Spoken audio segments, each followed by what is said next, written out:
டேய் எழுத சொன்னா மேல என்ன பாத்துக்கிட்டு இருக்கு பைபிள்ல? தகராறுக்கு சின்னதா போறதா பெரியதா போறதா யோசிச்சுட்டு இருக்கப்பா. இதுல யோசிக்கிறதுக்கு என்னடா நீ இருக்கு? சொல்லு. நான் சொல்லவா? அதாவது சின்ன தகராறுனா சின்ன ரா போடு, பெரிய தகராறுனா பெரிய ரா போடு. டேய் உன் பரம்பரைக்கே படிப்பு வாசனை கிடையாது. இந்த லட்சணத்துல பையனுக்கு நீ படிப்பு சொல்லி கொடுக்குறியாக்கோ? டேய் இன்னும் எக்ஸ்ட்ரா 10 கொட்டு கூட கொட்டிட்டு போ. என் பரம்பரையை பத்தி பேசுற பல்ல கடிச்சு முழுங்கி விடுவேன்.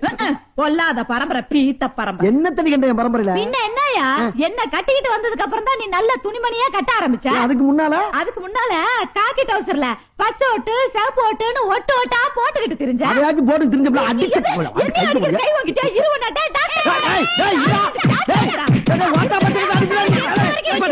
ஏமா கட்டின புருஷனை புள்ளை விட்டு அடிக்க வச்சிட்டு இருக்க? பாவம் இல்ல அவரு. புருஷன் பொண்டாட்டிக்குள்ள 1000 பிரச்சனை இருக்கும். அத கேக்குறதுக்கு நீ யாரா எடுத்த பையன் மாவனே? எது எடுபட்ட வயலா? என்னடா என் பொண்டாட்டி அடிக்க வர்ற? என் பொண்டாட்டி நான் 1000 அடி வாங்க வேண்டாம்.